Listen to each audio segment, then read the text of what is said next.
an 18-year-old who lived half his life on his phone, who posted, snapped, and documented almost every moment worth remembering, went to an island on the 4th of July and never came back. And when his family finally got his phone into their hands, the record of that entire day, his last day, was empty. No Snapchat messages, no photos, no videos, nothing. For a young man who shared everything, the single most important day of his life left behind a blank screen. And that emptiness is the reason this case refuses to close. His name was Nolan Wells, from Ocean Springs, Mississippi, a college student and football player, weeks away from the start of his season. You may have already heard the outline of what happened to him. But the part that's pulling this story back into the spotlight isn't the beach or the boat or even the 90 minutes nobody can explain. It's what wasn't on his phone and the very simple question his family keeps asking. If Nolan documented everything, where did that whole day go? Here's what I need you to understand before we go further, because this details exactly the kind of thing that gets twisted online, and I'm not going to lie to you to make it scarier than it is. His family looked at that phone and found no saved activity from the 4th of July. And given how constantly he posted, they found that silence deeply suspicious. But an empty record is not proof by itself that someone deleted anything. That's the tension sitting at the middle of this case. And it's why the family and the district attorney agreed to have that phone examined together, and why federal investigators stepped into the digital side of it. If you want to follow this all the way to where it's heading, take a second to like this video and subscribe, because the answers here are still being uncovered, and every new detail changes the picture. Now let me show you how we got to that blank screen. Start with the father, because he told everyone the rule his son grew up on. If you go somewhere with a group, you leave with that same group. Nobody gets left behind. It was repeated so many times over 18 years that it stopped being advice and became instinct.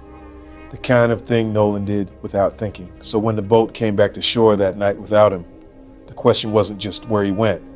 It was why a young man who knew that rule by heart would ever break it. Horn Island sits about 8 miles off the Mississippi coast, part of a protected national seashore.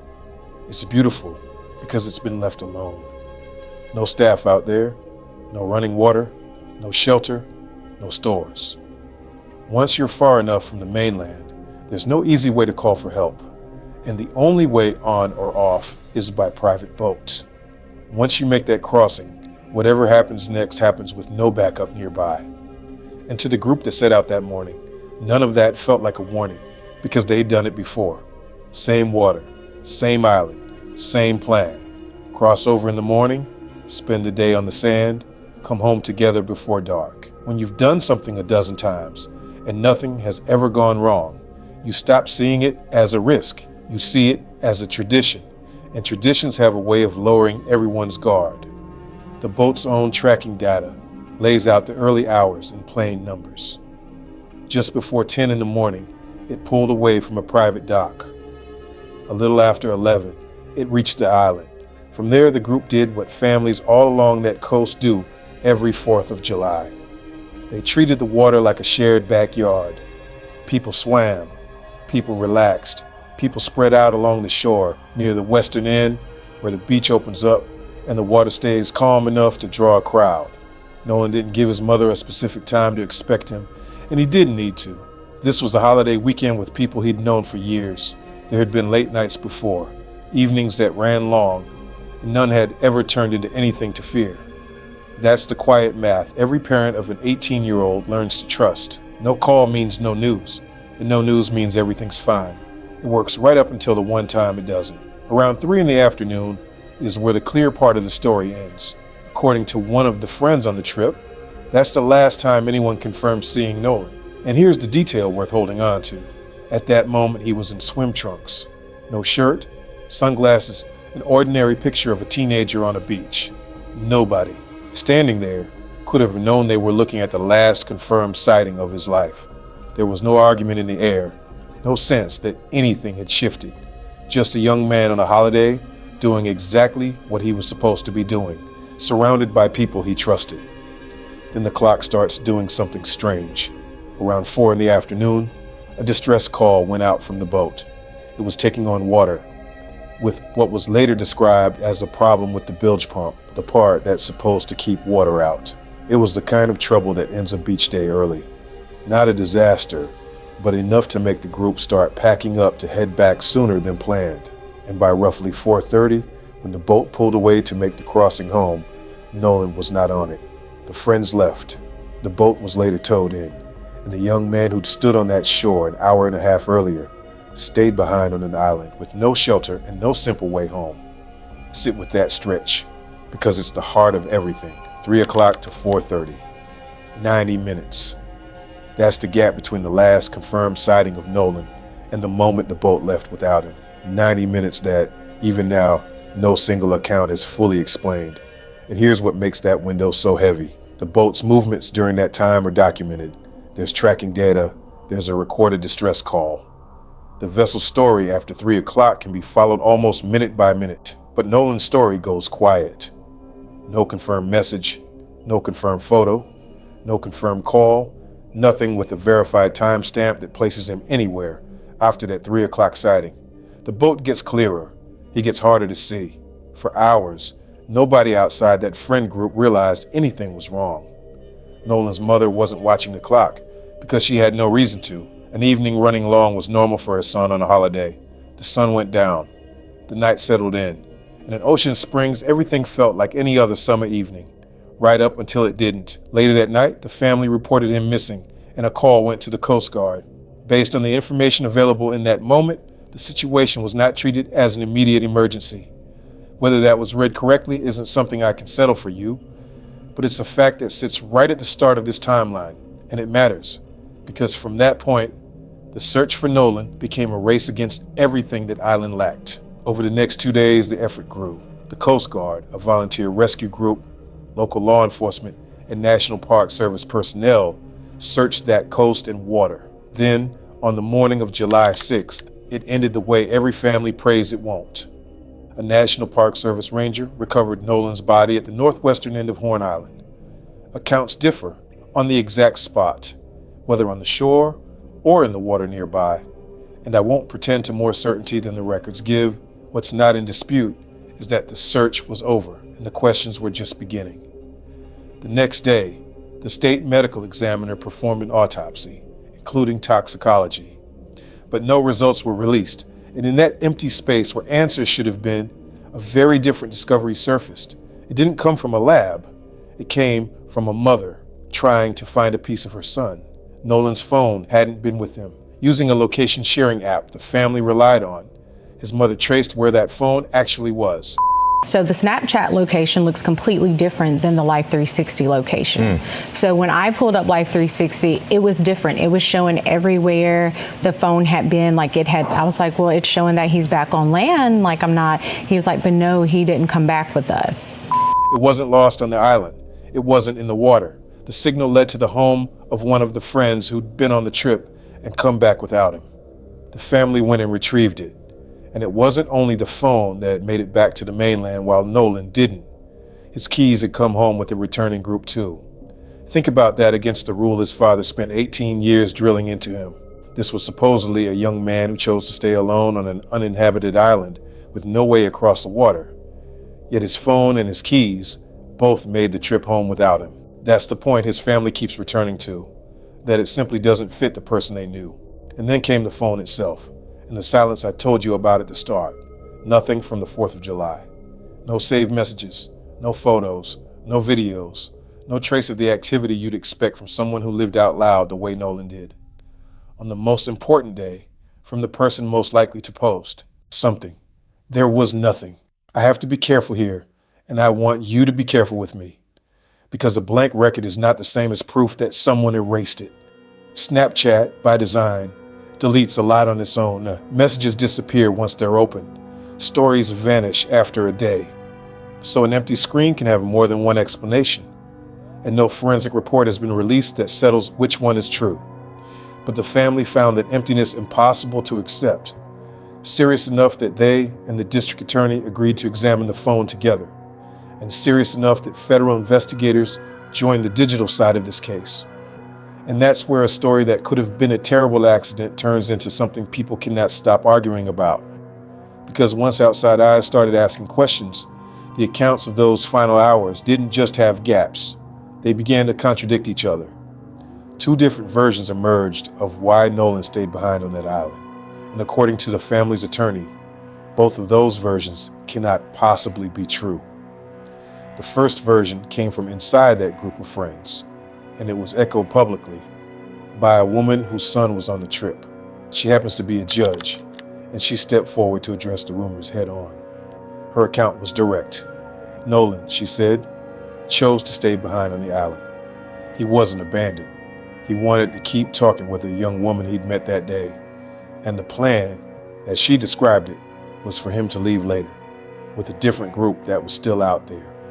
In that telling, the boat didn't leave him. He let it go.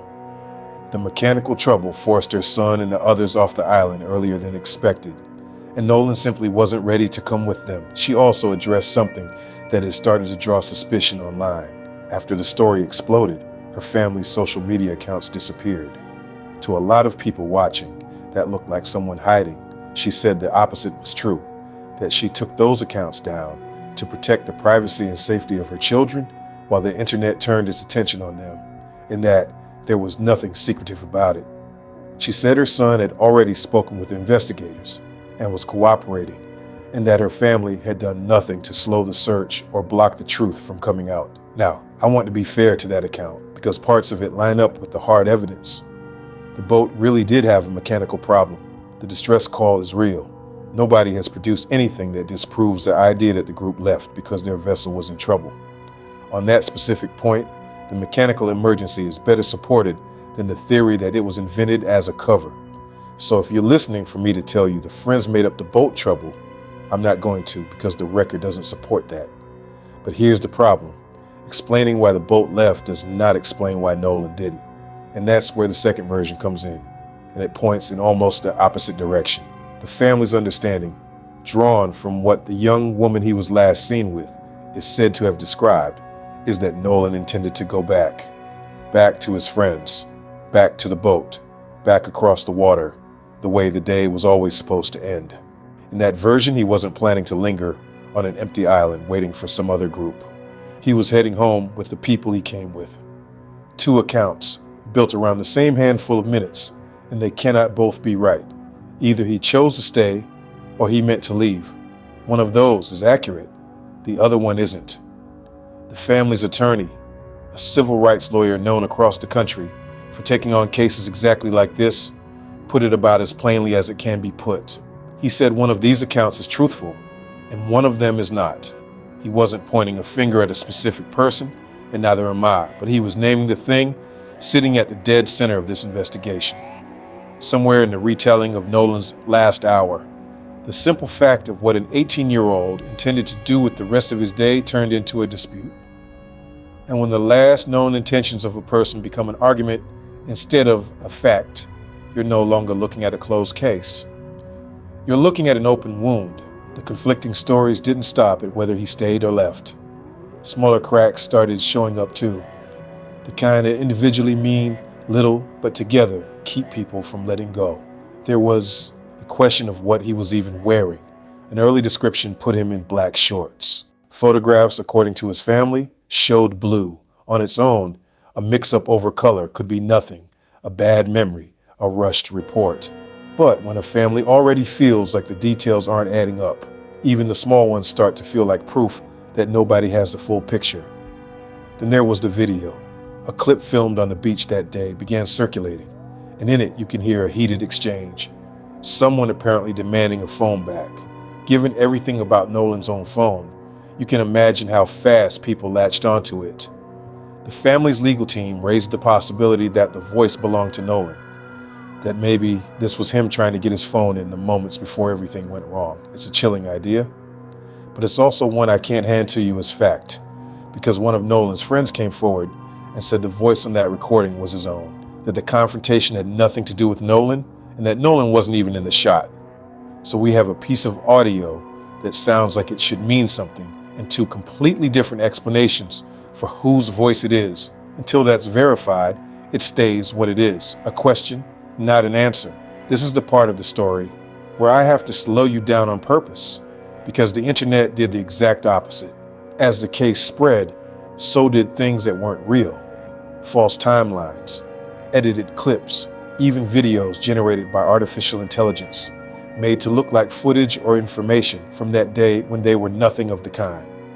It got to the point where the sheriff's department publicly asked people to stop and asked anyone with genuine material to come forward with the original, unedited photos and videos, not the versions that had been chopped up and reshared 100 times. When investigators have to spend their energy separating invented content from actual evidence, it tells you how loud this case had become and how easy it would be for the truth to get buried under noise.